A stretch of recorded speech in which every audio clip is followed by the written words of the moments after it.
sapa dulu Ustadz kita. Coba. Bismillahirrahmanirrahim. Sebelum kita mulai, kita sapa dulu pemateri kita pada malam hari ini, Ustadz Nirwan Idris. Assalamualaikum Ustadz.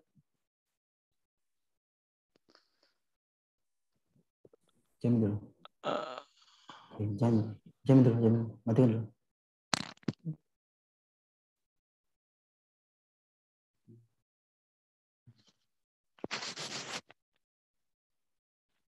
Ya.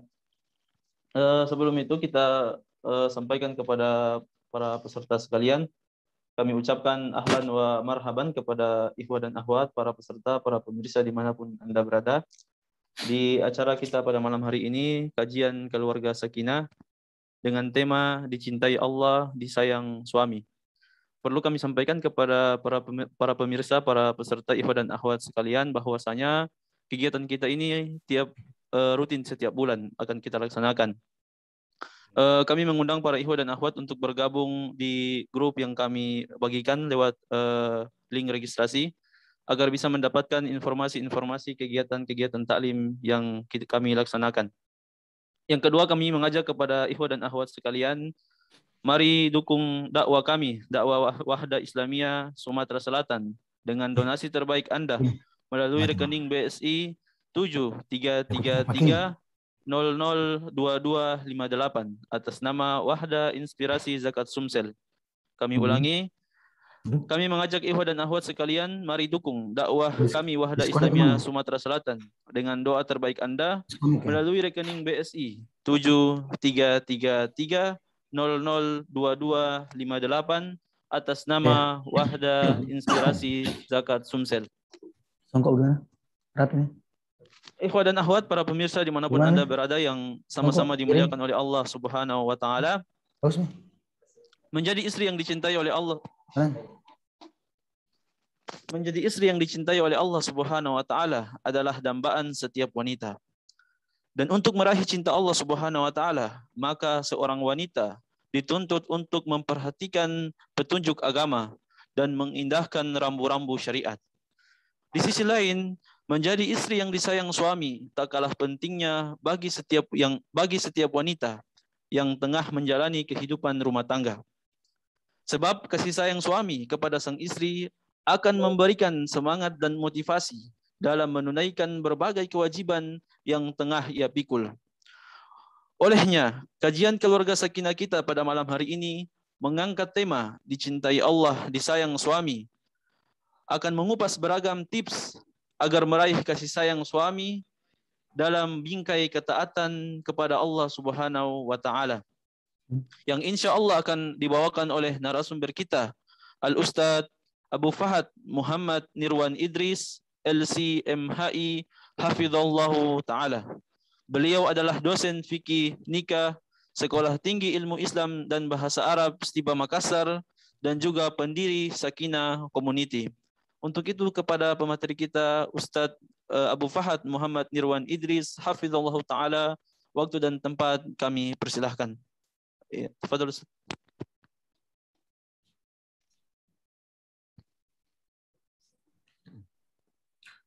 Baik, barakallahu fikum, syakrullah lakum Ustadz Hamdan.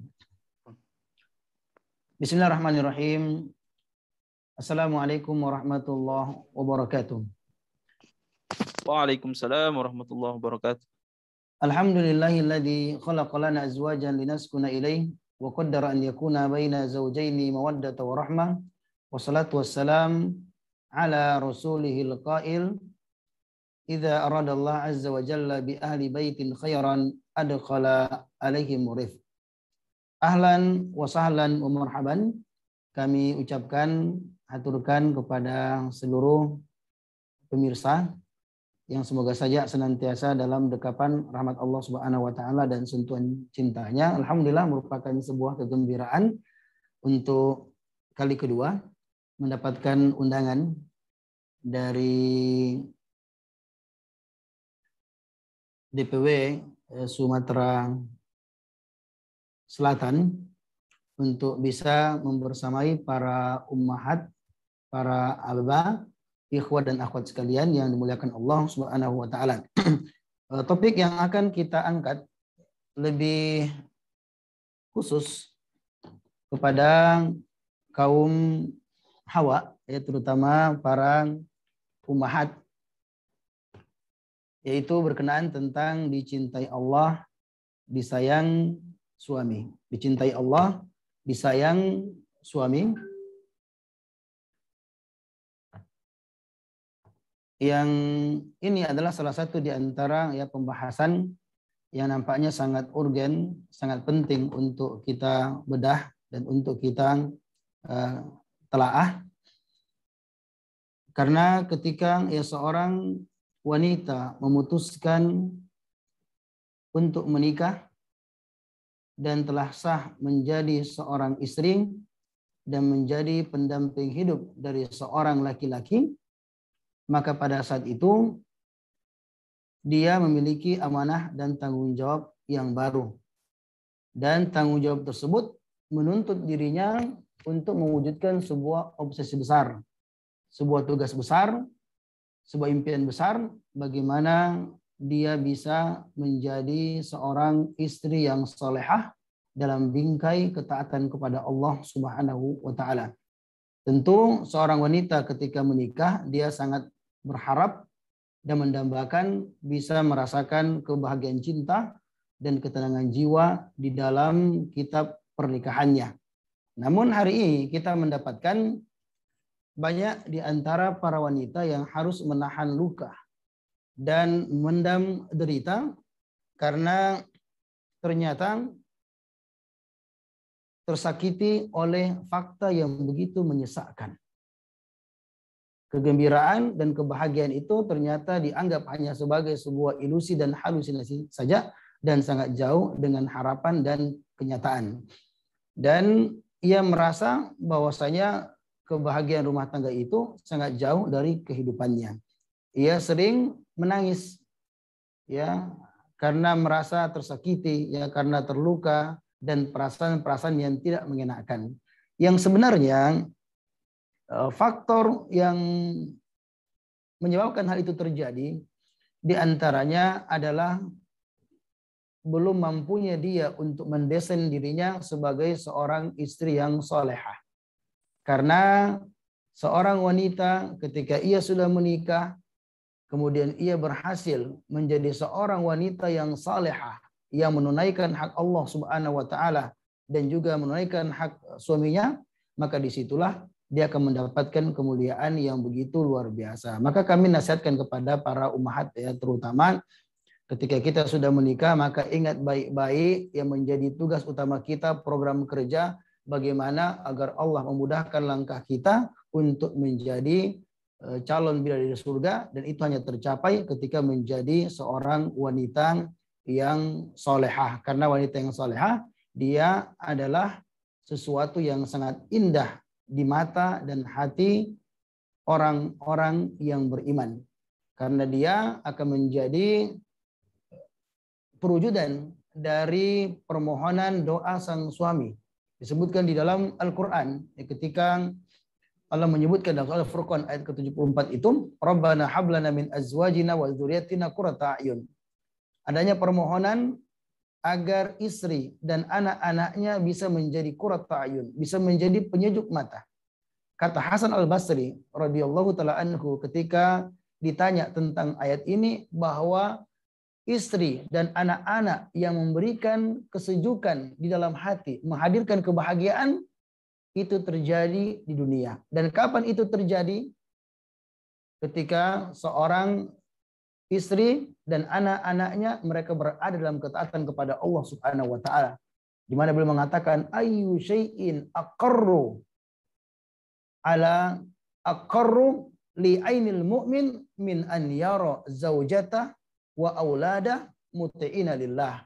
Tidak ada sesuatu yang paling menggembirakan, membahagiakan, menyejukkan jiwa dari seorang lelaki mukmin melainkan pada saat dia melihat istrinya, melihat anak-anaknya, mereka berada dalam ketaatan kepada Allah Subhanahu wa taala. Maka ini yang perlu untuk kita perjuangkan.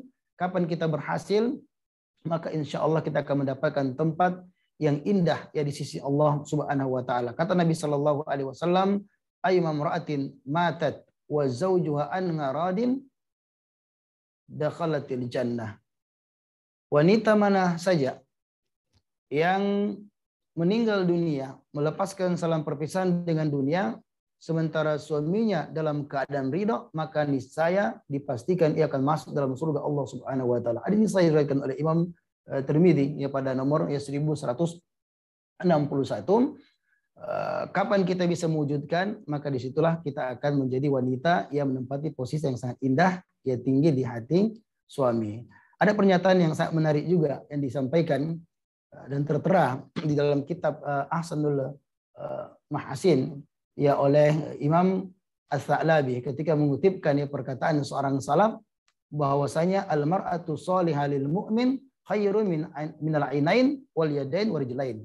Ketika seorang wanita itu menjadi wanita salehah, menjadi istri salehah, maka bagi suami yang beriman itu lebih baik, lebih berharga daripada mahalnya kedua belah matanya, kedua tangannya, dan juga kedua kakinya. Maka poin ini yang hendaknya hadir ya pada diri kita yang menunjukkan bahwasanya misi seorang wanita itu sangat jelas bahwa ketika ia telah menikah, maka pada saat itu dia berupaya untuk mendermakan dirinya, memberikan kebahagiaan dan berkhidmat kepada seseorang yang telah Allah Subhanahu wa taala jadikan sebagai imamnya.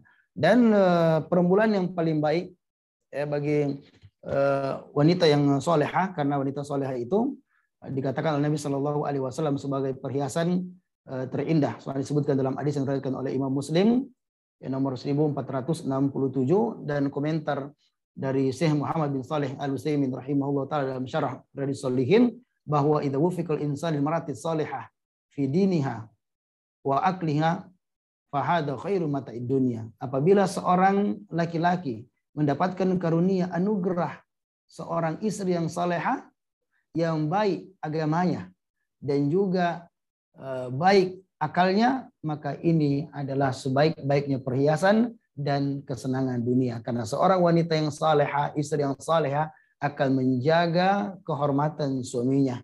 Ia akan menjaga rahasia suaminya, merawat anak-anaknya, mendidiknya, dan menjaga hal-hal yang berkenaan tentang hak-hak ya suaminya.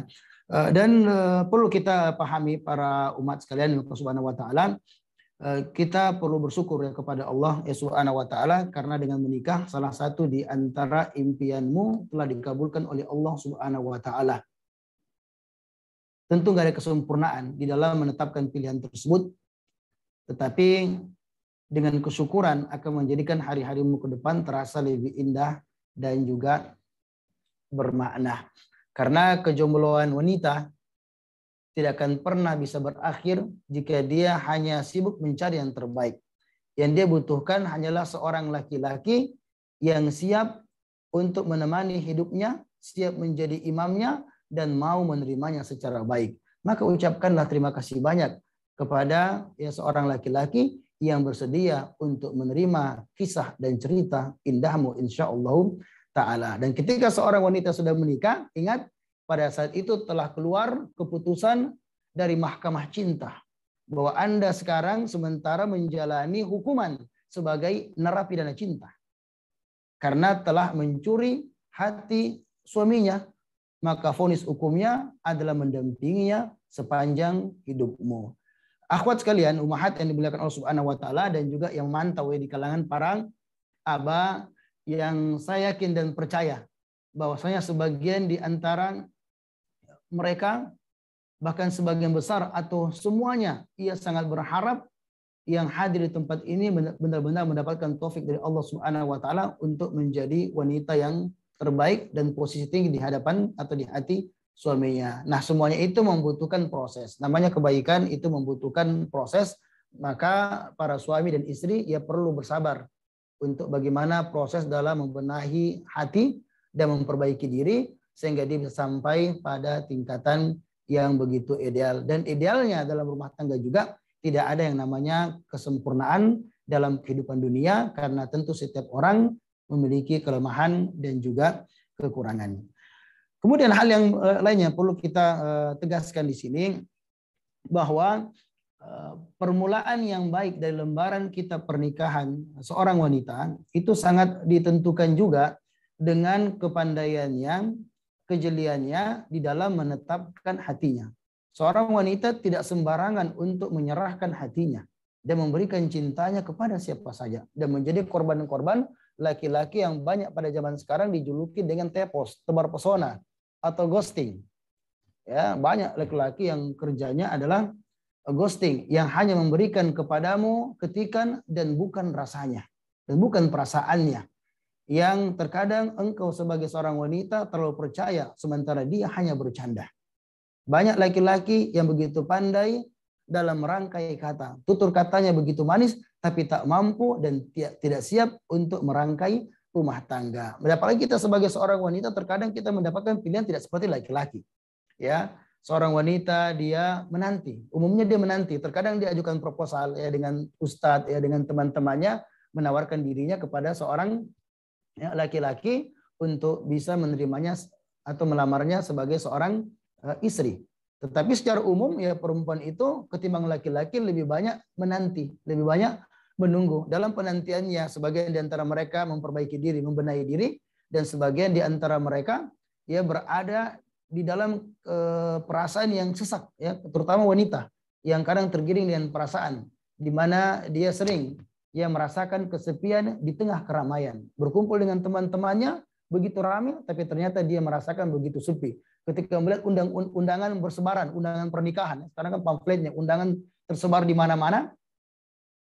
Setiap ada undangan dari temannya, maka mereka mengatakan Masya Allah, Barakallahu fiik, ya semoga dimudahkan. Maka dia kadang menyampaikan selamat ya dengan bercampur dengan perasaan sedih. Dan mengatakan kapankah dia juga akan bisa dilamar dan dinikahi oleh seorang laki-laki.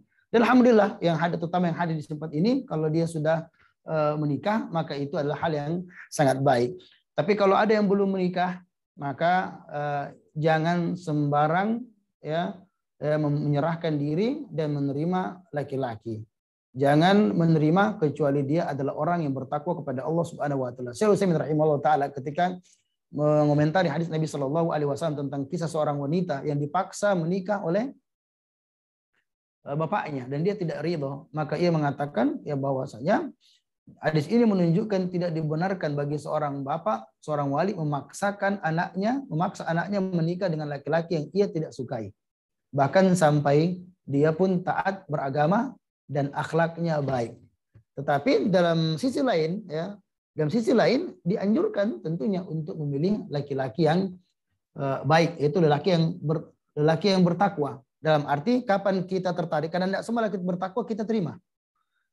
Ada yang menarik, ada yang mengetuk hati kita. Ketika datang seorang laki-laki, kemudian kita tertarik dengannya dan kita mendapati laki tersebut ternyata lelaki yang bertakwa dalam arti taat beragama dan juga baik akhlaknya, maka insya Allah dia adalah sosok yang tepat menjadi imam dambaan yang akan berhasil dan sukses untuk membangun istana cinta di atas singgasana hatimu, dan juga akan sukses ya menjadi seorang penyerang hebat yang mampu menjebol gawang hatimu. Dan ini hanya terjadi bagi orang yang bertakwa kepada Allah Subhanahu wa taala. Sehingga Hasan bin Ali ketika ditanya oleh seseorang, saya punya putri dilamar oleh 2 orang laki-laki, maka kepada siapakah saya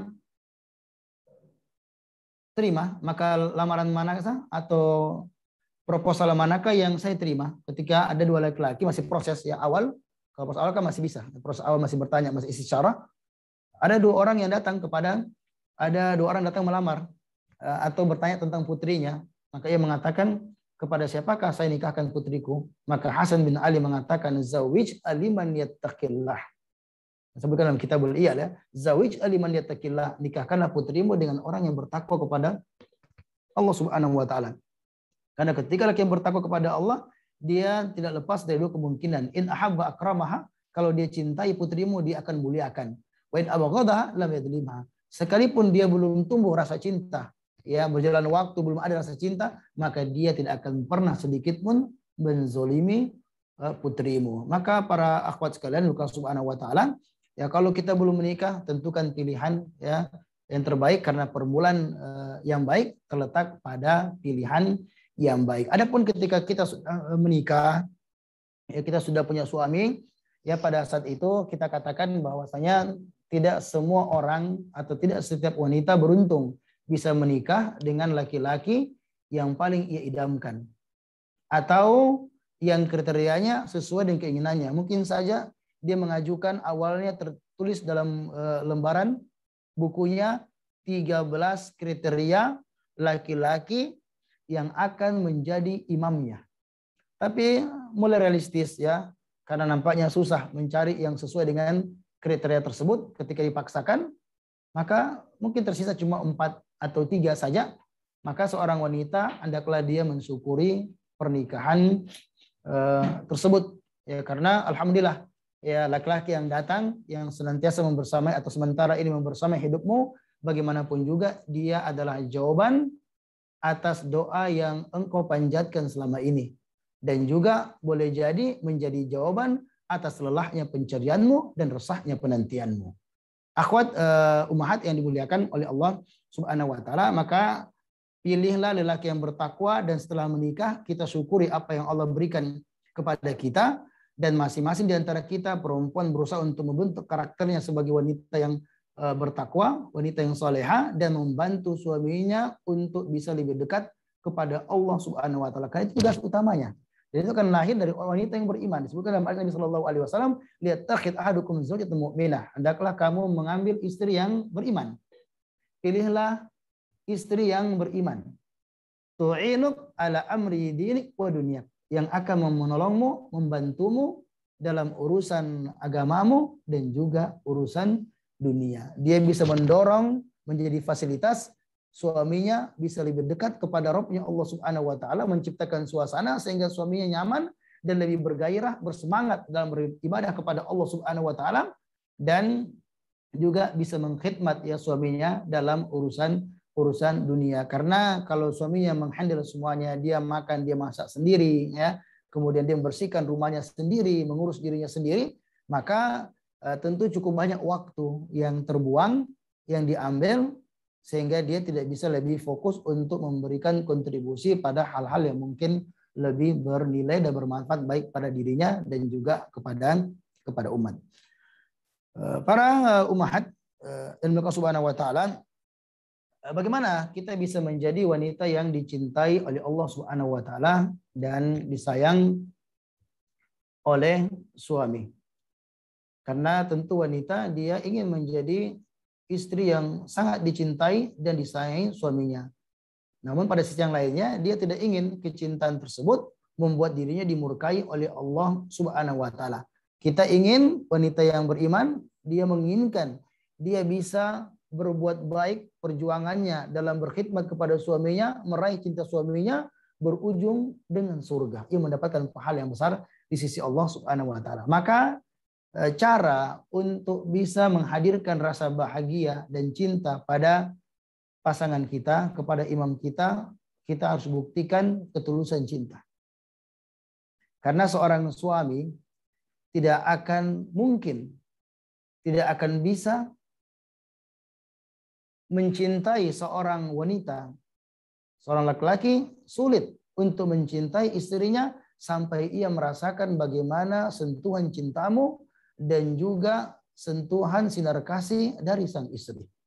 Maka sapaan yang hangat, ya, ukiran senyuman yang indah, perhatian, kepedulian, empati, inilah yang nanti akan memperluas cakrawala cinta. Karena yang namanya cinta itu adalah tentang perasaan yang saling berbalas.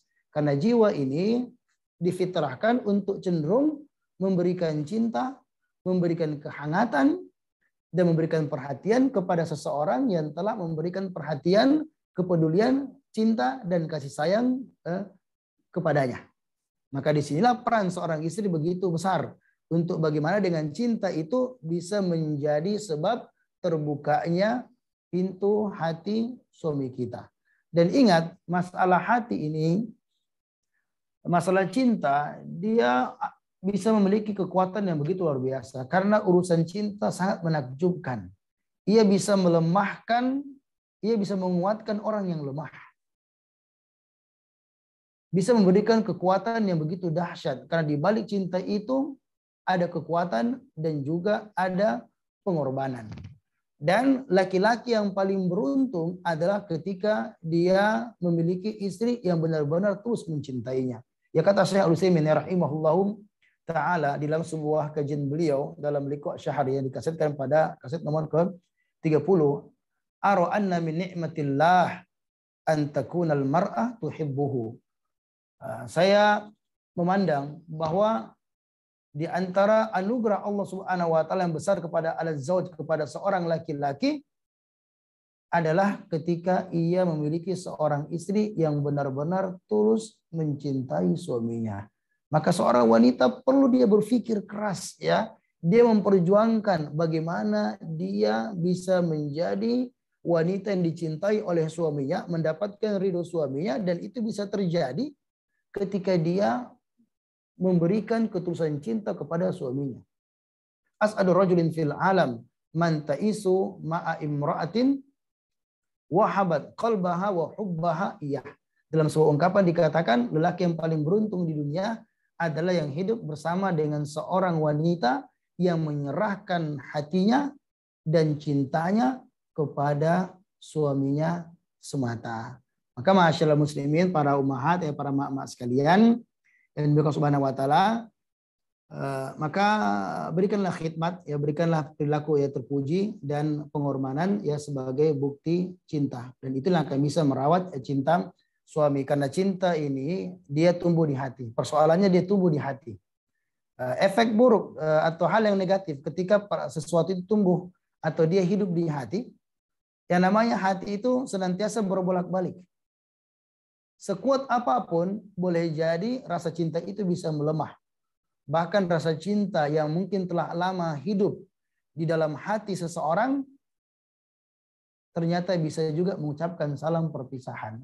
Oleh itu Abu Darda ya radhiyallahu taala anhu, dia pernah berpesan kepada istrinya, "Hudhi anil afwa tastadim mawaddati." Hendaklah engkau mengambil maaf dariku agar engkau masih bisa senantiasa mendapatkan cintaku. Kemudian dia mengatakan jangan begini, jangan begitu, ya. Dia ingatkan istrinya untuk tidak melakukan sesuatu yang menyakitinya dan memberatkannya dan menyulitkannya. Kemudian dia mengatakan faya baka qalbi, karena saya khawatir dengan perbuatanmu tersebut akan membuat hatiku berpaling. Dia khawatir, mengatakan kepada istrinya, tunggu, saya khawatir dengan perbuatanmu. Kalau engkau melakukan hal yang seperti ini akan membuat hatiku berpaling. Fa inni ra'aitul hubba fil qalbi wal adza idza ijtama lam yalbath al hub an yadhhab. Karena saya melihat yang namanya cinta itu yang hadir dalam hati ketika ia telah bercampur, diserang dengan virus sakit. Maka ketika virus itu sudah mulai menggerogoti, maka tidak lama kemudian cinta itu akan pergi menyingkir. Maka jangan memposisikan diri sebagai seorang wanita yang dikejar. Sudah dinikahi, kemudian memposisikan suami seakan-akan mengemis cintanya. Istri seolah mengejarnya. Ya, suami seolah mengejarnya. Dan suami diposisikan begitu takut kehilangan dirinya dan begitu menjaganya, begitu mempertahankannya. Jangan seperti itu. Karena ingat, laki-laki secara perasaan itu lebih gampang berpaling.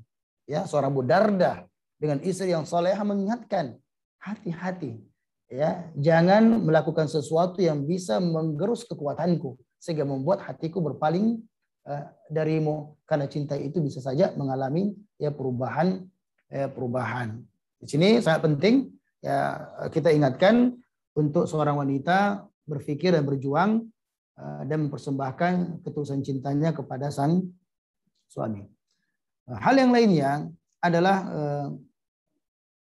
bagaimana seorang wanita, seorang istri, dia menunjukkan empatinya kepada suaminya. Karena inilah yang akan membuat suami merasa tidak hidup sendiri. Ada sosok yang meringankan bebannya. Ada seorang wanita yang bisa meringankan beban hidupnya. Karena seorang laki-laki, seorang suami, dia adalah kepala keluarga yang telah bergumul dengan kehidupan. Dia merasakan tekanan yang begitu luar biasa. Di sana ada fitnah yang begitu banyak menderah. Di sana ada fitnah wanita, di hadapannya godaannya begitu besar. Di sisi lain dia mendapatkan amanah dari Allah, perintah sebagai seorang suami untuk menanggung beban hidup ya keluarganya. Maka seorang suami harus diposisikan agar dia bisa merasakan nyaman dan tenang bersama dengan istrinya. Ketika ia kembali bersama dengan istrinya, maka pada saat itu dia berharap sosok istrinya itu bisa memiliki empati yang begitu besar kepada dirinya. Karena wanita yang seperti inilah yang insya Allah akan berada dalam dekapan rahmat Allah Subhanahu wa taala dan mendapatkan cinta suami. Wanita yang punya empati besar ya kepada suaminya, dia yang paling berhak untuk mendapatkan cinta dan kasih sayang Allah Subhanahu wa taala dan juga cinta dari sang suami. Ada seorang syekh yang menceritakan di dalam sebuah kitabnya bahwasanya dahulu ada seorang wanita penjual istri dari penjual kayu bakar. Yang perempuan itu menceritakan ketika suami saya pergi untuk mencari kayu bakar ya di lereng gunung, maka pada saat itu saya ingin merasakan apa yang dirasakan oleh suamiku.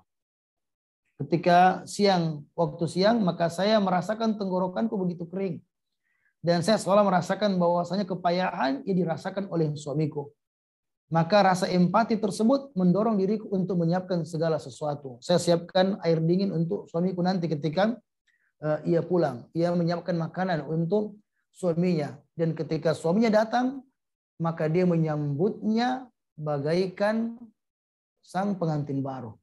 Dan ketika suaminya menginginkan dirinya, maka dia akan meletakkan tangannya di gandengan suaminya bagaikan seorang anak perempuan yang begitu manja kepada ayahnya dan menawarkan jika ia menginginkan dirinya maka ia akan menyerahkannya sepenuh hati. Ternyata di balik kesulitan yang dia hadapi, tapi dia punya obsesi besar bagaimana bisa menyenangkan dan membahagiakan hati suami, di antaranya memiliki empati yang begitu luar biasa. Itulah kenapa sampai Nabi SAW sangat mencintai Khadijah radhiyallahu taala anha. Sosok yang tidak bisa tergantikan. Nabi SAW mencukupkan diri beliau dengan seorang istri yaitu Khadijah radhiyallahu taala anha dengan kurun waktu yang begitu panjang. Kemudian meninggal Khadijah dikenal sebagai Amhuzun, termasuk tahun kesedihan Rasulullah SAW. Beliau merasakan duka yang begitu besar atas kepergian Khadijah radhiyallahu taala anha. Dan dia tidak pernah melupakan jasa Khadijah bahkan sampai akhir-akhir kehidupan Rasulullah Shallallahu Alaihi Wasallam. Karena Khadijah begitu peduli dengan Nabi Shallallahu Alaihi Wasallam, wanita yang pertama kali beriman kepada Nabi Shallallahu Alaihi Wasallam, yang pada saat orang-orang tidak beriman kepada Rasul, mendustai beliau. Ketika beliau datang dalam keadaan kalut, dalam kegelisahan, kekhawatiran, kemudian ia ditenangkan oleh sosok Khadijah radhiyallahu taala anha. Maka ketika Nabi Shallallahu Alaihi Wasallam ditinggalkan oleh Khadijah, beliau begitu sedihnya. Bahkan beliau telah menikahi begitu banyak perempuan ya. Beliau pernah melakukan praktek ya. Beliau menikahi ya sejumlah wanita. Bahkan pernah sampai pada waktu bersamaan ada 9 istri beliau ya Shallallahu Alaihi Wasallam. Tapi ternyata tidak bisa menggantikan menggantikan peran Khadijah radhiyallahu taala anha. Bahkan beliau pernah atau bahkan sering menghadiahkan makanan, menghadiahkan bagian dari daging kambing kepada teman-teman Khadijah radhiyallahu taala anha. Ketika ditanya, "Kenapa sampai engkau melakukan hal ini?" Dia mengatakan, "Saya ingin mengenang Khadijah. Inni qad ruziktu hubbaha."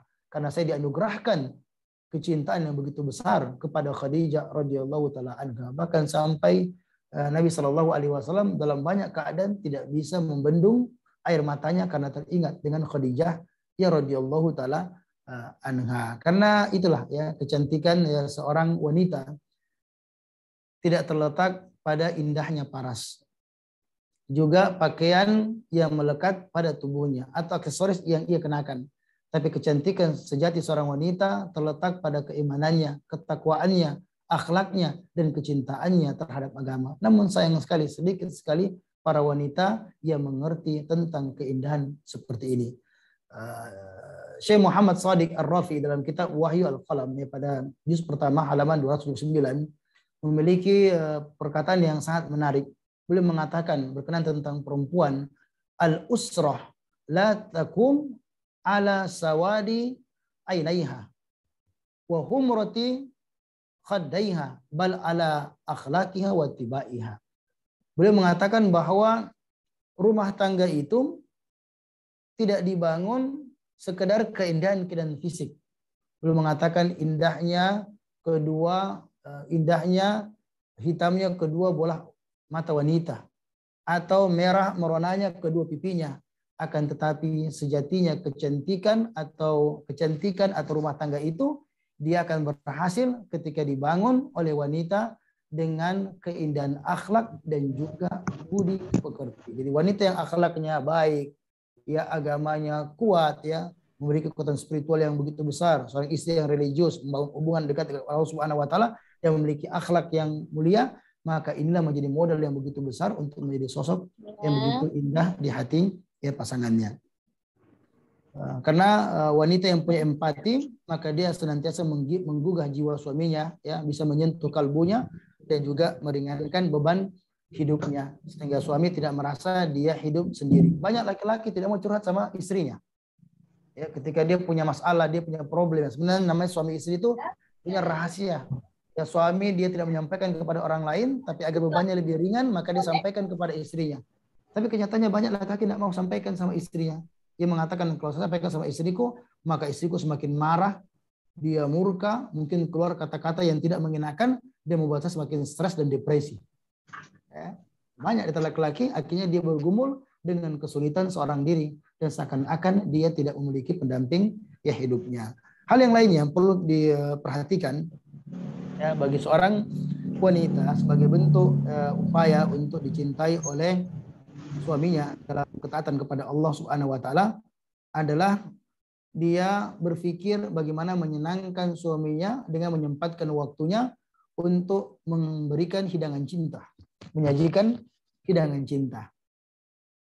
Karena lambung itu merupakan jalan menuju hati. Ketika lambung ya merasakan sesuatu yang nikmat, maka ini akan berpengaruh dengan hati seorang laki-laki.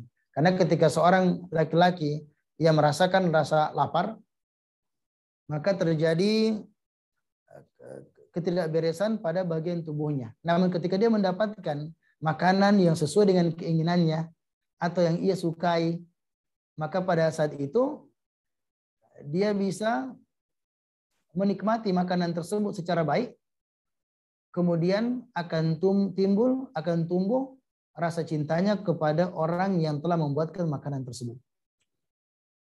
Maka dalam sebuah perkataan yang pernah saya tuliskan juga, ya bahwasanya yang namanya memasak itu bukanlah sekedar seni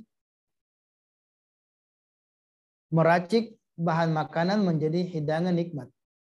Tetapi memasak juga pada hakikatnya adalah seni bagaimana meracik cinta suami agar tetap berkobar. Ini bukan berarti perempuan habis waktunya dengan memasak. Bukan itu maksudnya. Tapi bagaimana seorang wanita dia cekatan, dia punya keterampilan, tidak mesti lebih hebat ya namanya suami ketika di luar tentu ada makanan lebih enak.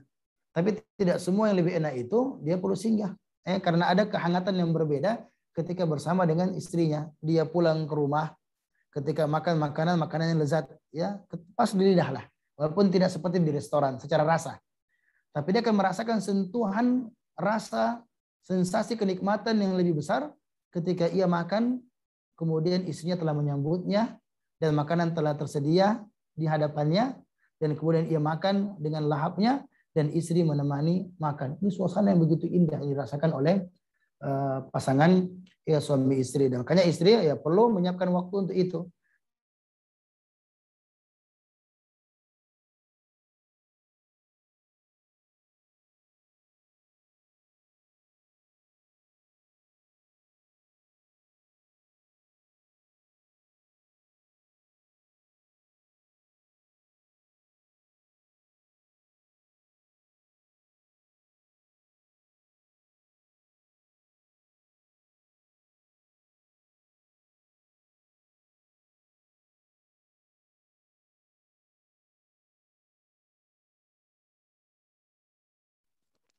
Iya, mungkin sedikit gangguan dari pemateri kita.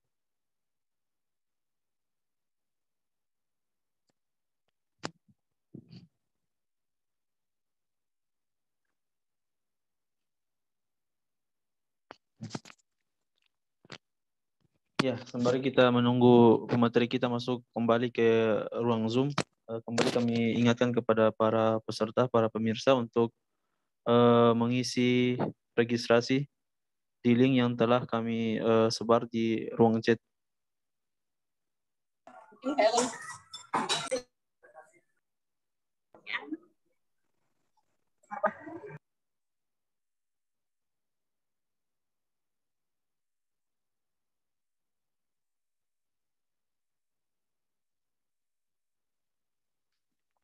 Ya, kami harapkan kepada para peserta untuk mengisi link registrasi yang telah kami bagikan di ruang chat.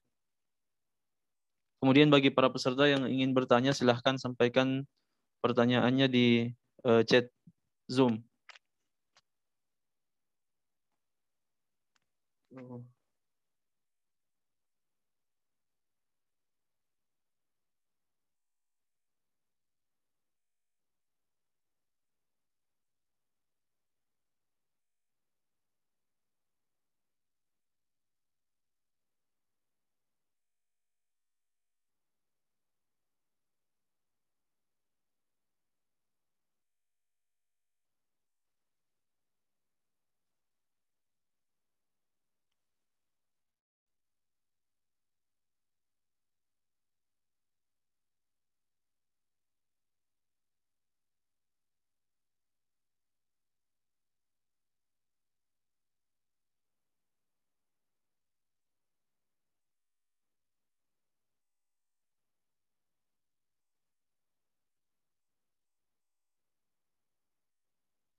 Iya, Afwan sampai sekarang belum terhubung ke pemateri kita.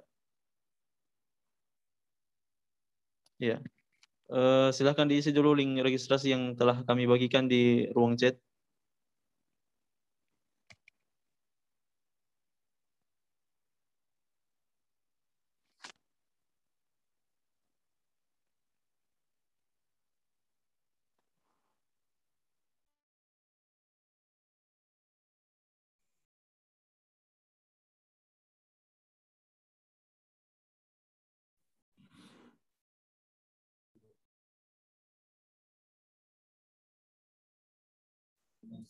Ahlan wa sahlan wa marhaban, ya mungkin sempat Yes. terputus. Mhm. Jadi seorang wanita tidak dibenarkan untuk mengeringkan hati suaminya. Jadikan hatinya basah karena memiliki cinta yang begitu kuat.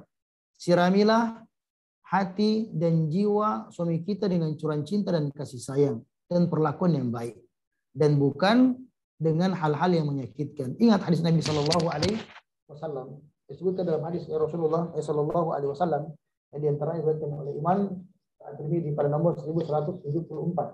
Dikatakan la tu'di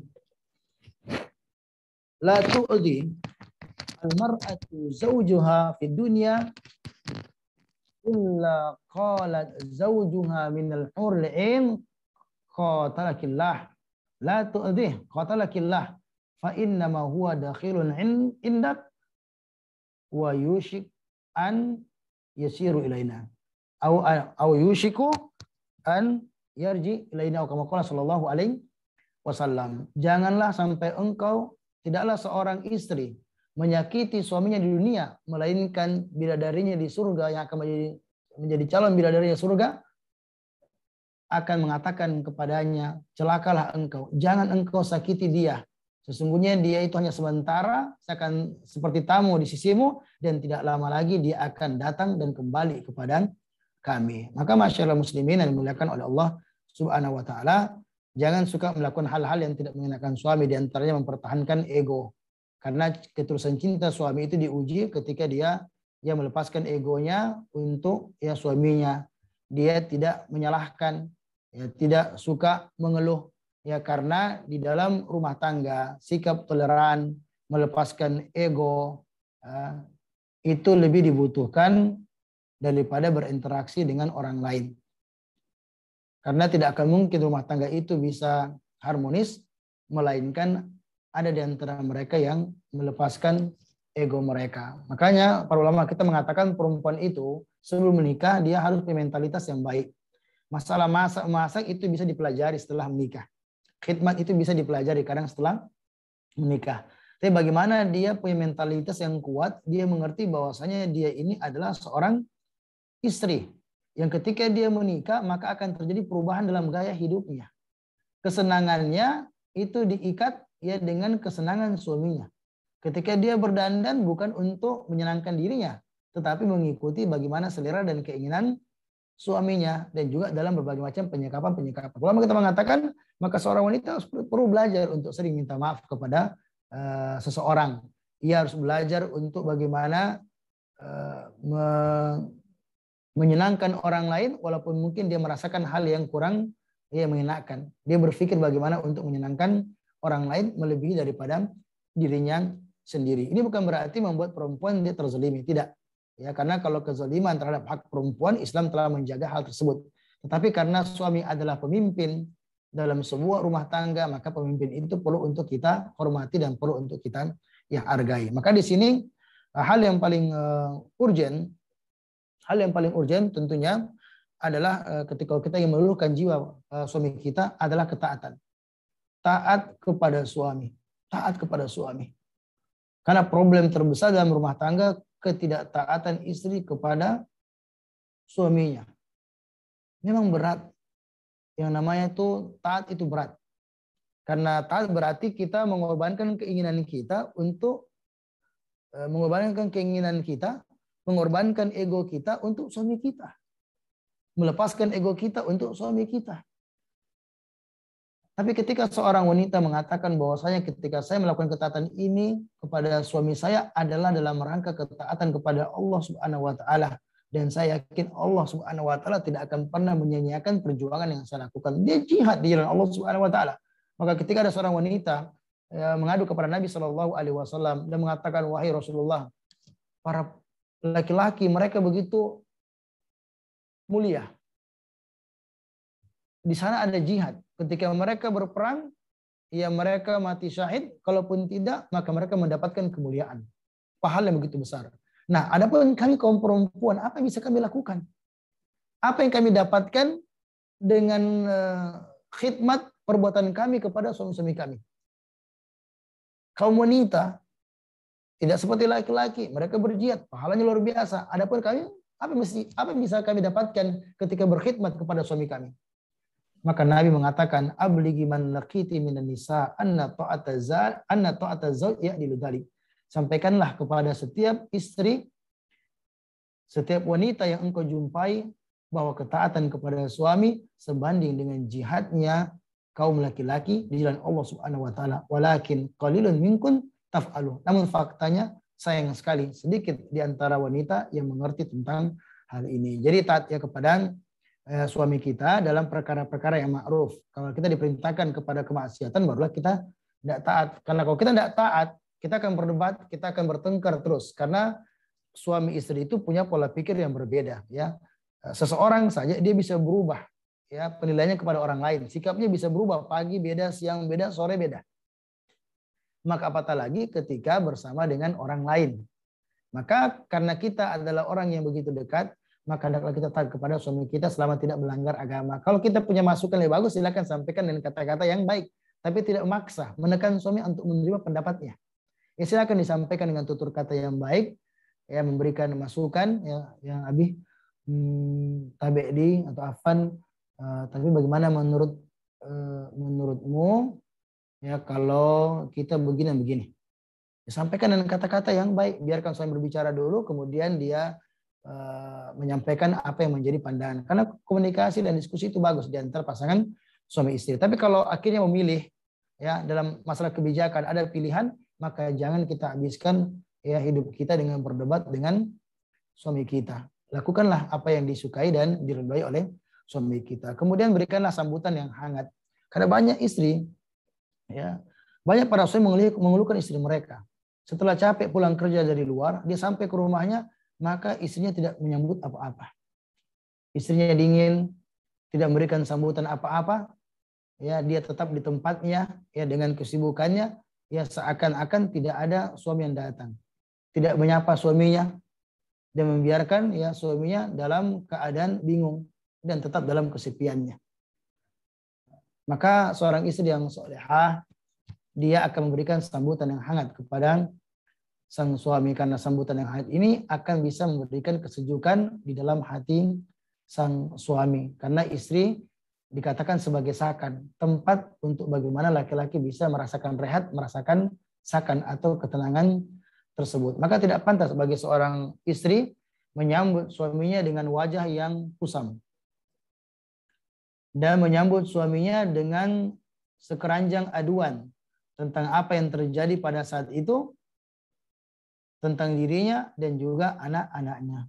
Sambutlah suami dengan senyuman, kemudian tanya padanya apa yang ia butuhkan ya.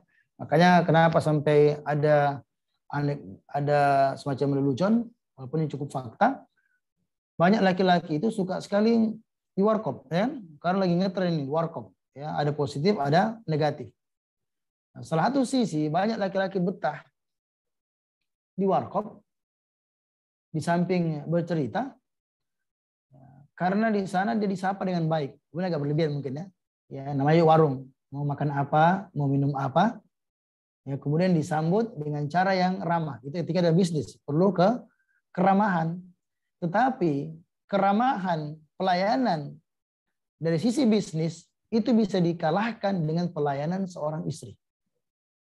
Karena tidak ada hak yang paling besar yang ditunaikan seorang wanita setelah hak Allah dan Rasulnya, melainkan hak suami. Kata Syekhul Islam Ibnu Taimiyah rahimahullah taala, laisa 'alal mar'ati ba'da haqqillahi wa rasulihi a'dham min haqqiz zauj. Intinya di sini hak paling besar setelah hak Allah dan Rasulnya adalah hak suami.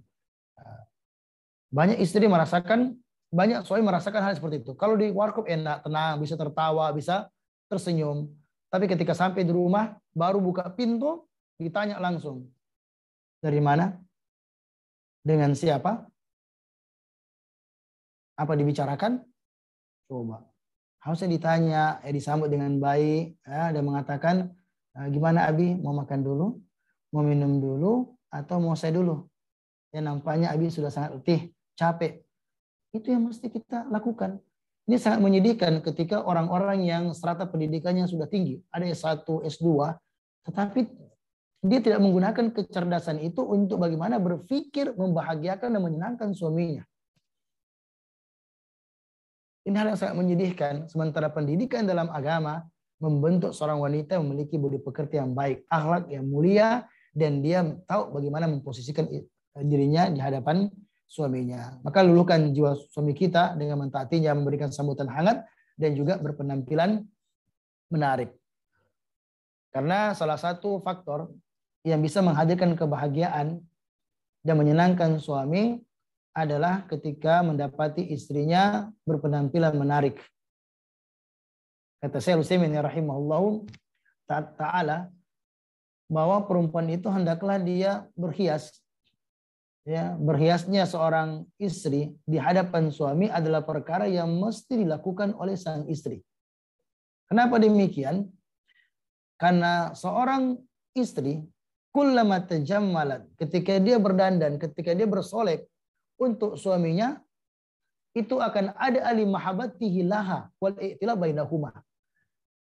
Berdandannya istri kepada suami itu bisa menambah kecintaan suami terhadapnya dan juga bisa menjalin, mendekatkan hubungan di antara keduanya. Istri, seorang wanita ketika menikah, dia mesti tampil menarik. Ini tuntutan agama. Bahkan dalam mazhab Hanafi, kalau ada perempuan, dia tidak berhias kepada suaminya, maka bisa ditakdib. Bisa diberikan hukuman kepada istri yang tidak berdandan untuk suaminya. Ini ada urf yang agak menggelikan dan sekaligus menyedihkan ya. Kita miris di negeri ini, banyak wanita itu dia tampil menarik ya. Ketika keluar rumah, dia berdandan, dia tampil cantik, menarik untuk orang lain dan bukan untuk suaminya. Dia menghabiskan uang yang banyak untuk orang lain, kalau uangnya dipakai adalah uang suaminya, kemudian dia bersolek kepada suaminya dan juga kepada orang lain. Tetapi lebih cantik ketika dia keluar rumah dibandingkan di dalam rumahnya. Dan ini hampir terjadi di Indonesia, hampir semuanya. Kita lihat istri kita, ya, sebagian cantik mana? Cantik ketika dia mau pergi kerja, mau pergi kantor, ketika mau pergi kegiatan. Ini berbeda dengan negeri-negeri yang mereka sudah memahami tentang konsep yang seperti ini. Itu di Arab Saudi. Yang namanya berhias itu sudah menjadi hal yang turun-temurun. Ya, kalau lihat mereka itu, suami itu ketika pulang lihat istrinya, maka istrinya berdandan, istrinya bersolek, istrinya berhias di hadapan suaminya. Ya, tentu disesuaikan dengan dana yang ada. Maka perempuan tidak boleh ya, dia tampil seadanya di hadapan suaminya dengan pakaian lusuhnya ya, dengan pakaian seadanya. Kemudian di tempat lain dia berpenampilan menarik. Apakah ini namanya keadilan?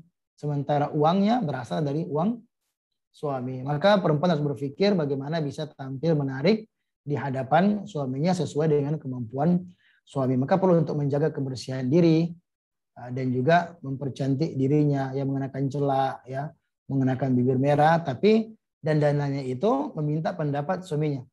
Apa yang disukai suaminya maka dia pakai. Ada pakaian warna hijau umpamanya, tidak, saya suka coklat. Ya, enak kalau warna hijau. Ya, kalau umpamanya warna bibir merah, suami suka dan ada warna ya mungkin merah kepingpingan ya. Tapi istri lebih suka merah. Tidak seperti itu. Ya, karena berhiasnya istri itu adalah untuk menyenangkan suaminya dan bukan untuk dirinya. Allah bahkan mengatakan jomblo itu sebagai mengatakan tidak disyariatkan bagi jomblo berhias. Bayangkan. Ya, sampai seperti itu. Jomblo tidak disyariatkan berhias. Khilaf dari para ulama kita berkenaan tentang masalah itu. Tapi intinya ketika dia menikah maka perempuan dituntut untuk berhias di hadapan suaminya. Karena perempuan harus mengerti di hadapan suami itu fitnah dan godaan begitu luar biasa. Maka jangan sampai ia menjadi fitnah untuk sang suami. Maka bertampil menarik, ya, jaga kebersihan diri ya untuk suami, maka ada pahala ya di hadapan Allah Subhanahu wa taala. Ini sebagai bentuk melaksanakan hadis Nabi Shallallahu alaihi wasallam yang diriwayatkan oleh Nasai nomor 3231 atau 3231 yang di situ menyebutkan bahwasanya wanita manakah yang paling baik. Nabi mengatakan tasurruhu idza nazar. Ketika wanita tersebut ketika dipandang maka suami senang ketika melihat istrinya. Tentu senang ini dua hal ya, kata ulama kita. Secara fisik melihat istrinya tampil menarik, ya, mengenakan wangi-wangian, ya, mengenakan pakaian yang indah, dia bersolek, dan kemudian hati suami, pandangan suami menjadi sejuk karena ketaatannya kepada Allah Subhanahu wa taala. Jadi dua sisi ya. Mata itu bisa sejuk ketika melihat istri berhias, dan kemudian ketika mendapatkan istrinya menjadi wanita yang solehah dan taat kepada Allah Subhanahu wa taala. Ini mohon maaf sebelumnya, sampai jam berapa? Sampai jam 10 Ustaz waktu Indonesia Barat. Ya, saya berharap sampai jam 10 ya. Para akhwat sekalian, ummahat yang dimuliakan Allah Subhanahu wa taala, dan juga para ikhwan yang dimuliakan oleh Allah Subhanahu wa taala. Sisi yang lain yang perlu diperhatikan wanita untuk menjadi wanita yang dicintai oleh suami dan dicintai oleh Allah Subhanahu wa taala adalah menjaga kualitas ibadahnya di sisi Allah Subhanahu wa taala, kekuatan spiritual. Karena ingat, melayani suami, berkhidmat kepada suami bukan perkara yang gampang, berat. Karena perempuan terkadang harus melawan egonya. Ya, wanita perlu melawan ya perasaannya demi kesenangan dan kebahagiaan suaminya. Dan kalau dia tidak punya kesabaran yang kuat, maka dia akan runtuh. Tetapi pertanyaannya, dari manakah dia bisa punya kekuatan ruh yang begitu kuat? Dia bisa bersabar bersama dengan suaminya. Dia bisa memiliki kekuatan untuk berkhidmat dan taat kepada suaminya. Itu akan terjadi ketika dia memiliki roh ibadah kepada Allah Subhanahu wa taala.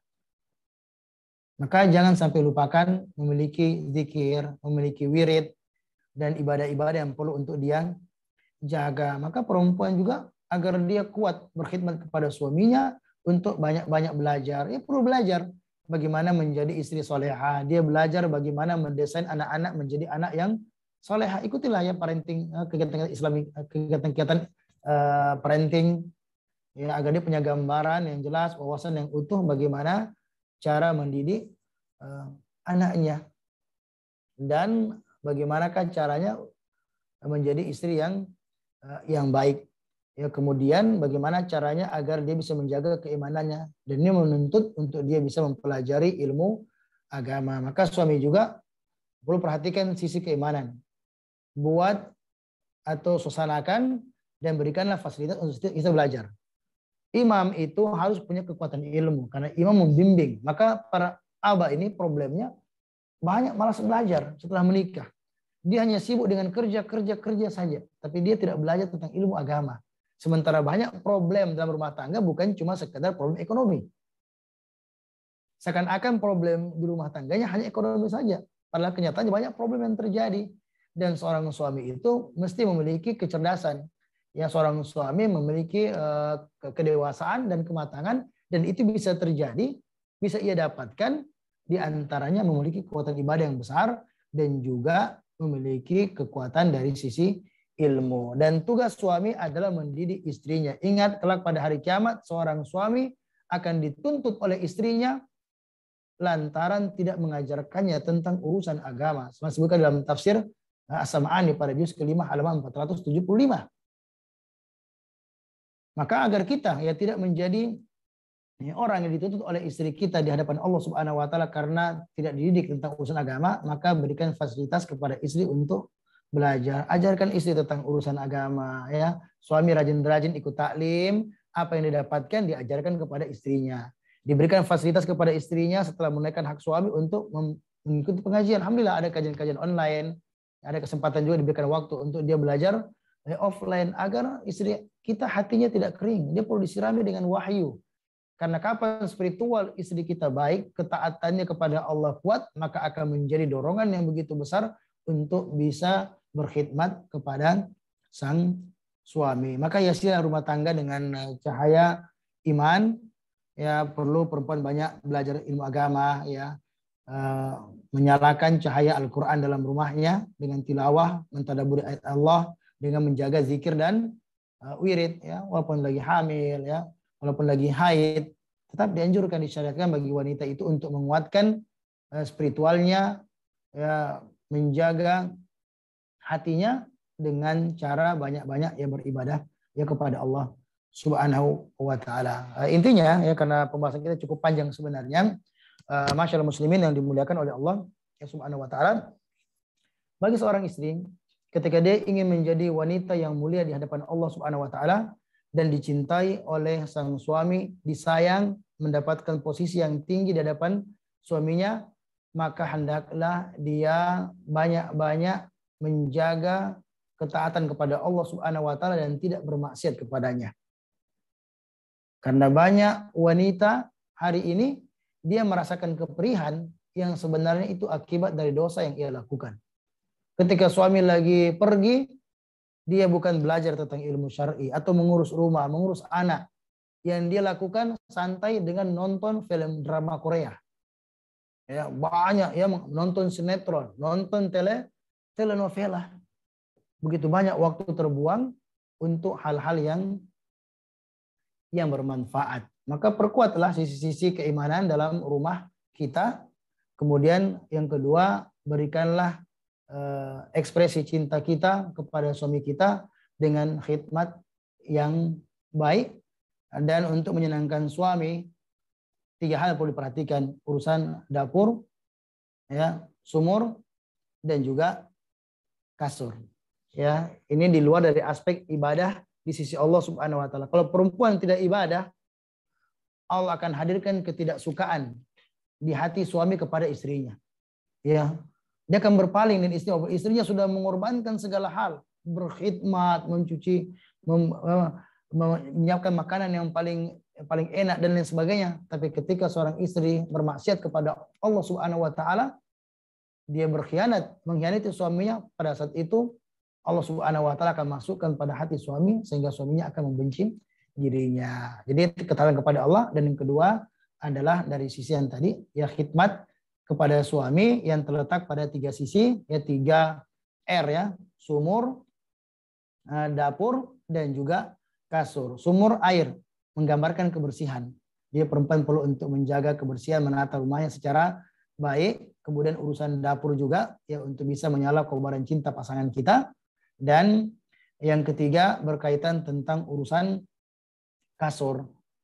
Urusan kasur, dan ini tidak bisa dianggap remeh. Karena julul mushkilah zaujiyah wal firas, kata para ahli mengatakan bahwa banyak problem rumah tangga disebabkan karena urusan ranjang. Ya, sementara kapan ranjang pasutri itu indah, membahagiakan, maka diharapkan juga dari sana kehangatan rumah tangga mereka akan terasa lebih baik. Maka tolong perhatikan ya aspek-aspek yang seperti ini, karena kapan kita bisa memenuhi kebutuhan pasangan kita, kita akan merengkuh pahala di sisi Allah Subhanahu wa taala, dan pada saat yang sama kita bisa menikmati kehangatan cinta di balik selimut asmara kita, yang tujuannya adalah membuat suami kita terjaga matanya, terjaga kehormatannya, menghilangkan ya rasa stres, meringankan stres ya suami. Kemudian juga bisa meningkatkan kecerdasan sang suami, dan juga begitu banyak hal-hal yang sangat bermanfaat. Apakah umat tahu ya bahwa dahulu para ulama kita kenapa mereka kuat ibadah kepada Allah? Kenapa sampai mereka bisa melahirkan karya yang besar? Karena mereka betul-betul bisa memenuhi, karena kebutuhan mereka benar-benar dipenuhi oleh istri mereka. Termasuk salah satu di antaranya kebutuhan biologis tersebut. Ya, sampai Imam Nawawi mengatakan bahwa seluruh syahwat mematikan hati kecuali syahwat bercinta, karena dia justru bisa melembutkan hati. Ya, seorang ulama kita Ibn Aqil Al-Hambali sebagai penulis kitab tertebal di dunia, menulis kitab 800 jilid, tetapi terkadang beliau merasakan kebuntuan. Maka beliau mengatakan bahwa resep untuk bisa menjaga kecerdasan dan menghilangkan kebuntuan adalah melakukan hubungan intim. Beliau bahkan mengatakan, da'autu zaujati ila firas. Kalau saya merasakan kebuntuan, tidak bisa menulis, maka saya panggil istriku untuk melakukan hubungan intim. Nanti setelah itu saya fresh kembali dan bisa kembali menulis. Ya, kata ahli ibadah Junaid al-Baghdadi bahwasanya perempuan itu, wanita itu bisa memberikan ketenangan karena dia ibarat makanan yang menguatkan, wasababun li taharatil qalb, dan sebab bersihnya hati. Beliau mengatakan hal ini ketika mengatakan saya butuh untuk bercinta, berhubungan intim dengan istri saya sebagaimana saya butuh makanan. Karena pada hakikatnya wanita itu adalah seperti bahan makanan yang menguatkan dan sebab bersihnya hati. Sekarang banyak perselingkuhan yang terjadi. Dengan media yang begitu banyak, sangat-sangat rawan suami itu terjatuh pada fitnah. Sangat-sangat rawan. Maka tugas istri menjaga mata dengan berpenampilan menarik dan juga menjaga kehormatan suami dengan memberikan pelayanan memenuhi kebutuhan asasi suami kita. Maka dengan ibadah yang kuat dan perlakuan yang baik kepada pasangan, maka insya Allah kita akan menjadi wanita yang dicintai oleh Allah Subhanahu wa taala dan disayang oleh suami. Barakallahu fikum jami'an.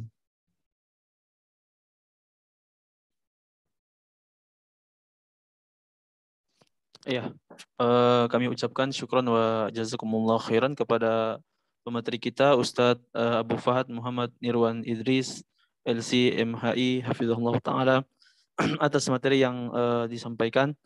Sebelum kita masuk ke sesi tanya jawab, kembali kita ingatkan kepada para peserta untuk mengisi registrasi yang telah kami bagikan di kolom chat Zoom.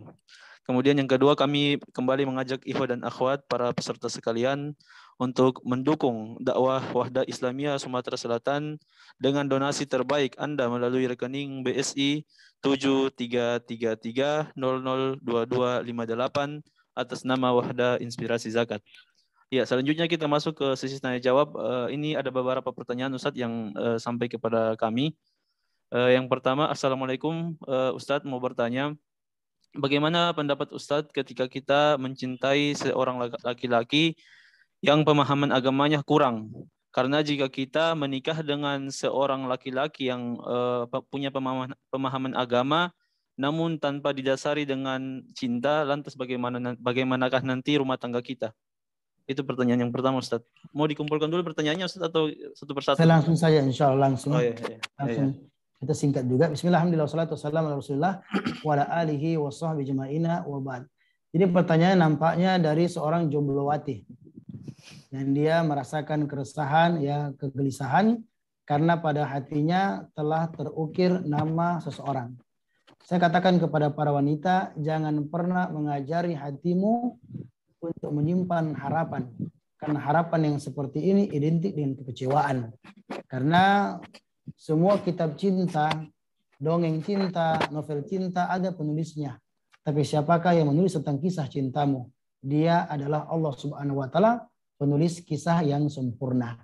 Dan di dalam agama, cara menetapkan pilihan, kalau kita ingin beruntung ya akhwat, ya saudariku, perhatikan dua hal. Lihat bagaimana agama seorang laki-laki dan lihat akhlaknya. Lihat akhlaknya. Karena yang sekedar cinta itu tidak bisa membuat rumah tangga itu bertahan. Banyak pasangan rumah tangga yang saling mencintai tapi saling menyakiti. Ya. Banyak ya di antara pasangan rumah tangga yang ketika menikah ya diawali dengan hal yang begitu romantis. Bahkan mereka mendemonstrasikan kebahagiaan mereka. Ya, mereka berjalan bersama di pinggir pantai ya, selfie ya, ya ke sana kemari. Ya, bahkan cecet mesranya dia publikasikan. Tapi ternyata harus menikmati luka di akhir cerita. Maksud kami di sini, seorang perempuan itu tidak boleh terbuai dengan perasaan. Kata saya Utsaimin, la ta'khudkal atifah fal atifatu idza lam takun mabniyatan 'ala al-aqwa syara' sarat asfan.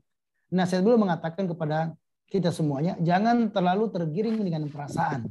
Karena ketika perasaan tersebut tidak dibimbing dengan akal sehat dan syariat, maka itu akan bisa menjadi badai yang besar. Apakah saudari tidak tahu ya?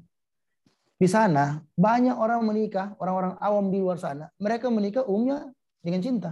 Kenapa menikah? Karena cinta. Karena perasaan cinta. Cinta bahkan begitu kuat. Dia mengatakan cinta saya begitu kuat ya. Ya kemanapun saya pergi, saya ingat dia. Itu namanya ishq, penyakit jatuh cinta. Yang itu bisa melemahkan akal sehat dan juga bisa merusak agama. Sholat tidak khusyuk. Ketika sholat, sosoknya dibayangkan terus, chatnya dipikirkan. Kan? Nah, kemudian dia khawatir perempuan, siapa tahu bagaimana laki tersebut. Saya sangat berharap kalau nanti dia datang melamarku. Ya, kapan kira-kira dia datang? Ya, ternyata juga tidak disambut secara baik. Jadi kami sarankan pilihlah laki-laki yang bertakwa. Bukan berarti kita nggak tertarik. Datang laki-laki orangnya soleh, ya orangnya baik agamanya, kita lihat oh orangnya bagus ya. Ada ketertarikan, beristikharah dan beristisyarah. Ya minta konsultasi dengan teman-teman ya, dengan orang-orang dekat perihal laki-laki tersebut, menanyakan tentang bagaimana tipikalnya, bagaimana sifatnya. Kita istikharah kepada Allah Subhanahu wa taala. Kapan kita temukan namanya dalam istikharah kita dan kita merasakan ketenangan, maka terimalah dia dan mudah saja dia adalah imam idaman untuk dirimu. Karena saya banyak sekali mendapatkan problem rumah tangga, tingkat perceraian yang begitu tinggi kita dengarkan, ternyata adalah orang-orang yang mau nikah dengan modal cinta. Ini bukan berarti tidak boleh tidak cinta. Tertariklah, kita qabul, kita deal. Lihat ada ta'aruf, kemudian kita nazar, oh ternyata bolehlah. Ya, maka dengan niat yang baik, insya Allah Allah akan tolong kita. Ya kata Syekh Muhtasin Kiti bahwa orang yang akan ditolong oleh Allah adalah orang yang menjadikan pernikahan sebagai alasan untuk semakin dekat dengan Allah Subhanahu wa taala. Maka sibukkan hal yang bermanfaat dan tetapkanlah pilihan kepada orang yang baik. Allah taala bisawab. Ya. Syukran Ustaz. Pertanyaan yang kedua Ustaz, disebutkan bahwa seorang istri itu harus taat kepada suami. Nah, bagaimana jika seorang suami itu sering meminta istri buatkan Indomie Ustaz? untuk tambahan menu makanan. Tapi istri tidak mau membuatkan karena keseringan dan alasannya untuk menjaga kesehatan. Apakah ini termasuk tidak taat karena tidak memenuhi permintaannya, Ustaz? Iya, jadi tugas seorang istri itu adalah dia berkhidmat kepada suaminya untuk mengurus banyak hal. Dia punya tugas untuk menenangkan pikiran suaminya. Dia punya tugas untuk bagaimana juga membantu suami agar dia tetap sehat. Ya kan, kalau kita masuk dalam fikih seksualitas nanti kan tugas istri itu membantu suaminya agar bisa tetap menjaga vitalitasnya, bisa tetap strong. Ya, karena kalau laki-laki strong, umi plong. Ya, abi puas, istri puas, kan gitu. Abi garang, umi girang. Ini kalau dalam perspektif yang lainnya. Sementara ada makanan itu kalau kita sering makanan itu bisa membahayakan. Tetapi ingat dengan cara yang baik ya. Nah, tapi kalau suami masih belum, ya mungkin pertama silakan ya istri atur, nah Abi, Umi ini sayang sama Abi. Ya, jadi Abi ingin Umi ini Umi ingin agar Abi bisa tetap sehat, dengan sehat bisa melaksanakan tugas dakwah ya, bisa belajar lebih nyaman dan lain sebagainya. Dan kalau kita banyak konsumsi makanan yang seperti ini bisa berpotensi menimbulkan ya penyakit. Silakan dikomunikasikan dengan cara yang baik. Tapi kalau suaminya masih maksa, buatkan saya dulu ya. Tapi sambil berpikir lagi cari cara yang lain agar ya suaminya bisa ya sadar. Tapi kalau dapatkan suaminya ekstrim, maka jangan bikinkan ya, karena ketatan kita ini akan membawa kepada kehancuran suami kita. Tapi jangan juga terlalu protesnya luar biasa ya. Karena ada juga perempuan semua yang dilarang ya. Nah, semua dilarang, ini tidak boleh, kesehatan ini mengandung begini. Jadi tetap proporsional. Ya, kalau suaminya memang makanannya jelas ini sangat-sangat membahayakan, apalagi keseringan, dimulai dengan komunikasi yang baik. Jangan dimarah-marahi suaminya, tetapi dikomunikasikan dengan cara yang baik. Allah ta'ala bisawab. Syukron Ustaz. Pertanyaan selanjutnya Ustaz, bagaimana cara mengatasi malu kepada suami karena rasa hormat yang begitu besar Ustaz? Karena rasa malu karena rasa hormat yang begitu besar kepada suami, sehingga rasa malu ini yang menghalangi seorang istri untuk bebas berekspresi di depan suami.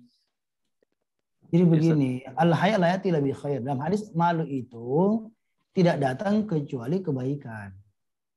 Dan dalam Islam kita diajarkan untuk memiliki rasa malu yang positif. Ya, kata Syekh Utsaimin rahimahullahu ta'ala, "Lau nuzi'a al-haya minal mar'a fala tas'alna an su'i akibatiha." Apabila rasa malu itu telah lenyap dari wanita, maka jangan tanya tentang akibat buruk yang akan menimpanya. Jadi seorang wanita itu harus memiliki rasa malu. Rasa malu apa?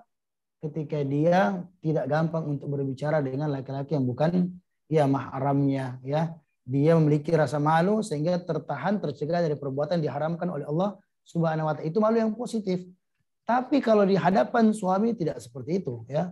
Wanita sahabiat, wanita-wanita soleh dulu, mereka malu, sangat malu dalam berbicara dengan di luar mahramnya, mereka sangat malu.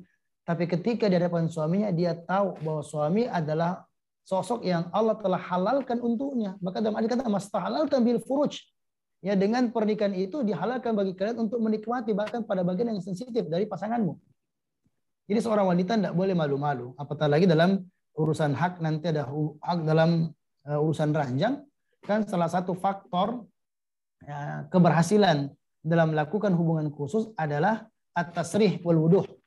Keterus-terangan. Dengan keterus-terangan itulah ya perempuan juga bisa memenuhi kebutuhan biologisnya dan merasakan kepuasan sebagaimana yang dirasakan oleh sang suami. Karena dia malu, dia tidak mau berbicara. Tidak boleh perempuan berbicara dengan manja. Perempuan kalau sama suaminya harus manja. Kalau di luar, la takhdha'na bil qaul, tidak boleh tidak boleh mendayu-dayu.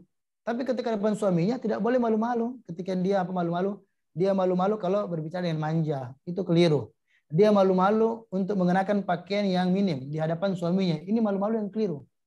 Ya, malu yang keliru.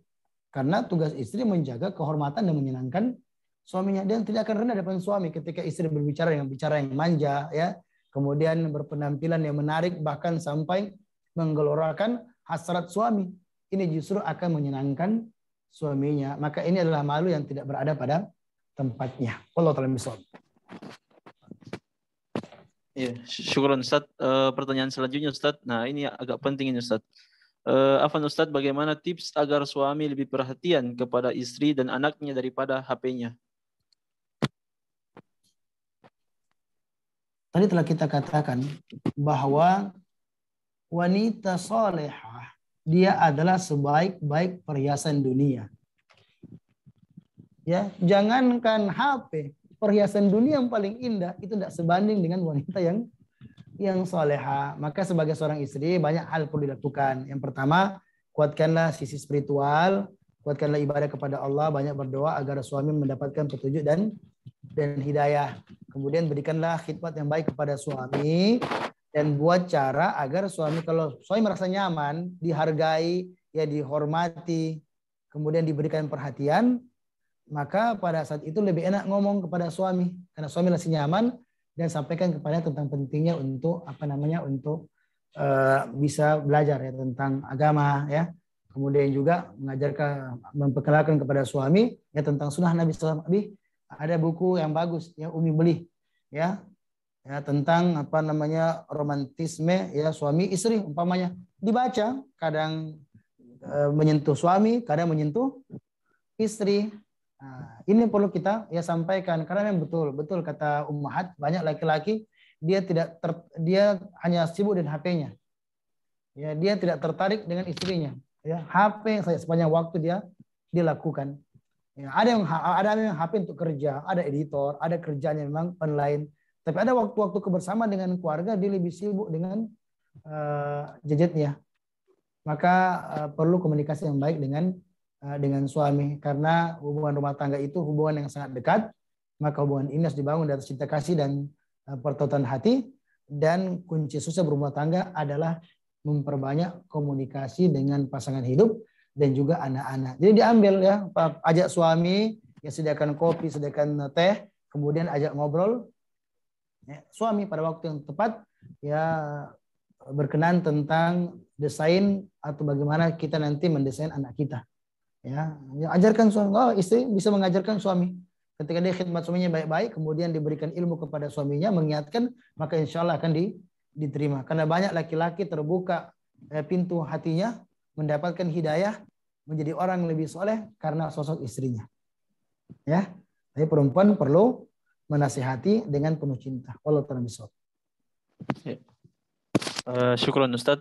Pertanyaan selanjutnya Ustaz. Bismillahirrahmanirrahim. Semoga Allah selalu memberikan nikmat iman dan sehat kepada Ustadz dan moderator. Amin. Yang saya mau tanyakan, bagaimana sikap kita sebagai seorang istri yang sudah taat kepada suami, sudah mencukupi segala kebutuhan biologis dan makannya, tetapi suami masih bermalas-malasan mencari nafkah dan hanya mengandalkan gaji istri dan bantuan dari mertua. Syukron Ustaz. Kalau untuk istrinya, pertama dia banyak bersabar. Kemudian yang berikutnya, dia menguatkan kekuatan ibadahnya kepada Allah. Tidak cukup dengan khidmat.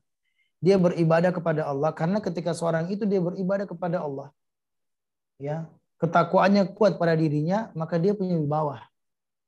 Ya, dia memiliki sesuatu aura yang begitu luar biasa. Ketika dia menyampaikan kepada suaminya, maka bisa memberikan semangat, motivasi yang besar kepada suaminya. Dengan tutur kata yang baik, tutur kata yang lembut, dia bisa mengingatkan tentang suami, tentang haknya, hak anak, hak istri, ya, untuk bagaimana mendapatkan ilmu, mendapatkan nafkah dan lain sebagainya. Sampaikan hadis-hadis Nabi SAW berkenaan ya tentang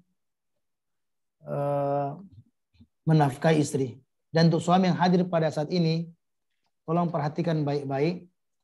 Wanita yang baik adalah yang tetap setia bersabar walaupun dalam kesusahan.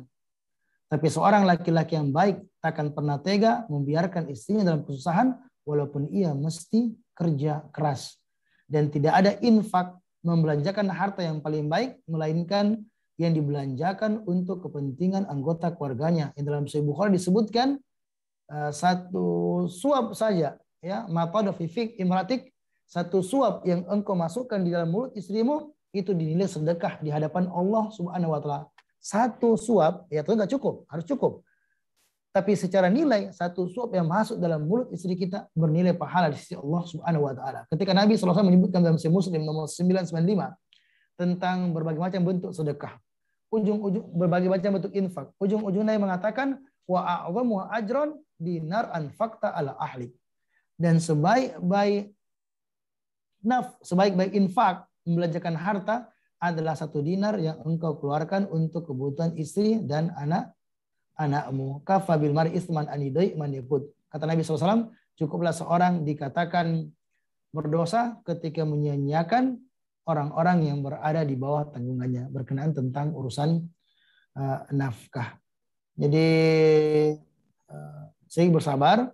Ya, kalau memang problemnya sudah sangat panjang, ya bermasalah begitu tinggi sampai hak tidak terpenuhi, maka kita mungkin bisa pakai cara yang lainnya. Tapi saya sarankan Umi, ya, secara Umi, kalau suami itu carikan orang yang dengannya bisa berinteraksi dengan suami.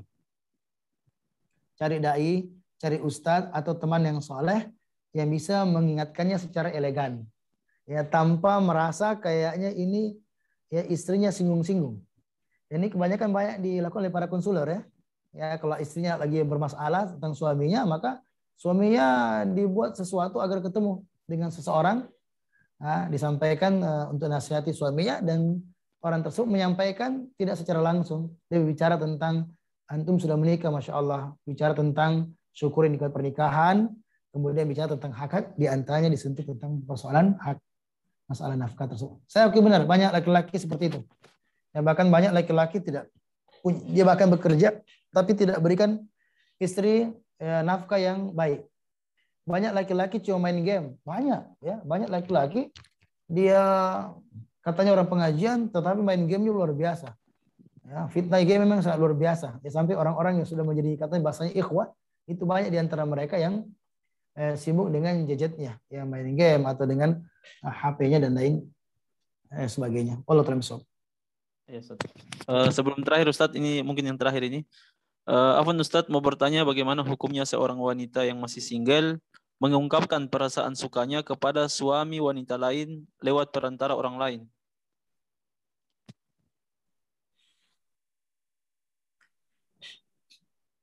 Jadi ada seorang wanita yang memiliki ketertarikan dengan seorang laki-laki yang bersuami. Ini dilihat saya tentang persoalan maslahat dan mudaratnya dan melihat tentang uruf yang ada. Mungkin sebagai mengatakan itu haknya, ya kan? Tapi kita ingin lihat apa alasannya dulu, ya. Apa yang menjadi alasan. Memang laki-laki pun tidak bisa membendung ada orang lain yang mungkin tertarik pada dirinya walaupun dia sudah menikah. Ya, banyak laki-laki ketika menikah mungkin kedewasannya nampak, ilmunya semakin bertambah, sehingga ada juga wanita yang sangat berharap bisa menjadi salah satu di antara bidadarinya. Itu adalah hal yang normal. Tapi lihatlah realistis atau tidak. Ya, apakah itu memungkinkan atau tidak agar nanti tidak menjadi ya badai yang begitu besar. Dan tentu saya bisa menjawab secara khusus karena tergantung orangnya, ya tergantung dengan kondisinya, tergantung dengan laki-lakinya dan tergantung dengan istrinya. Ya. Saya tidak mengatakan juga itu istilah pelakor, tidak. Ketika perempuan dia tertarik dengan seorang laki-laki, kemudian dia menggunakan cara yang baik, yang menyampaikan rasa itu ya kepada seseorang dan disampaikan, dan kita punya dugaan ya, kayaknya kita bisa diterima. Nah, silakan lakukan. Tapi kalau merasa, wah kalau saya cuma sampaikan saja dan paling pun tidak memungkinkan, ya karena zaman sekarang ini cerai lebih gampang daripada cerai perempuan ya. Laki-laki menanti perempuan itu cerai itu lebih mudah. Ya ketimbang ya perempuan berharap nanti laki-laki idamannya, pujaannya ketika menikah nanti akan menjadikan dirinya yang kedua. Itu secara fakta yang terjadi, malah yang kedua itu lebih berat. Intinya di sini ukhti fillah untuk sementara ya alhamdulillah banyak jomblo. Ya problem kita sekarang jomblo banyak yang pengen menikah tetapi belum bisa menikah. Insya Allah anti bisa menjadi tulang rusuk dan sosok yang hebat dan bisa jatuh cinta berkali-kali ketika memberikan hati kepada salah satu di antara lelaki yang soleh tersebut. Kecuali kalau mungkin ukhti ini saudari memiliki hubungan tertentu. Karena saya tidak tahu sebagian ya. Karena ketika seorang wanita berhubungan dengan seorang laki-laki, entah yang sudah menikah atau yang belum menikah, bahkan kadang berbahaya dengan sudah menikah, karena orang yang sudah menikah itu sudah lebih pandai dalam bertutur kata, ya, lebih punya pengalaman, ya, sehingga mungkin dia punya pengalaman dengan istrinya yang kemudian disampaikan kepada wanita yang lainnya. Dia menyampaikan kata-kata yang menyihir. Karena seorang perempuan itu ketika dia sudah merasa nyaman dengan seorang laki-laki, maka dia akan menyampaikan segala hal. Nah, jadi ingat, jangan pernah membangun kenangan dengan seseorang sebelum waktunya, ya, sebelum nanti kita tersakiti. Karena untuk perempuan saya sering katakan pintu hati tak seperti pintu bendungan. Yang dimana pintu bendungan itu ketika dibuka tutup akan aman, nggak akan ada yang merembes. Berbeda halnya dengan pintu hati. Ketika pintu hatimu ingin menutup namanya, maka akan ada yang merembes, bahkan terjadi kebocoran di sana sini sehingga sulit untuk diatasi. Maka jangan juga menjadi seorang wanita yang mau digombalin sama laki-laki yang mungkin saja spesialis suka buka tutup pintu hati wanita. Tapi kalau lakinya soleh, orang bertakwa kepada Allah, tidak pernah punya hubungan apa-apa, itu biasalah perempuan datang, ya Ustadz, bisakah jadikan saya sebagai yang kedua umpamanya? Ya Ustadz, bisakah saya juga membantu Ustadz untuk bisa? Itu hal yang biasa saya sebenarnya. Perempuan boleh cemburu tapi tidak perlu terlalu baperan dengan hal yang seperti itu. Tapi silakan ditanggapi secara baik. Kalau seorang suami dan istrinya mengatakan boleh, silakan saja. Ya, nggak ada masalah. Ya, dan dia perempuannya dan bisa saling menguatkan, mendukung, maka silakan saya. Tetapi kalau laki-laki tidak siap, ya, maka jangan pernah.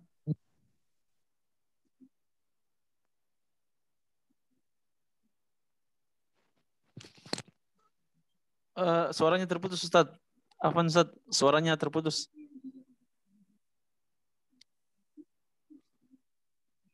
Masih belum kedengaran, Ustaz, suaranya.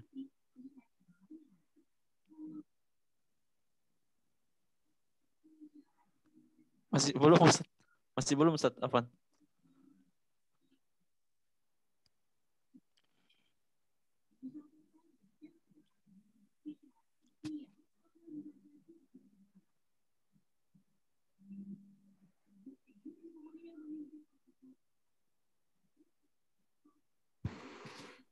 Ya.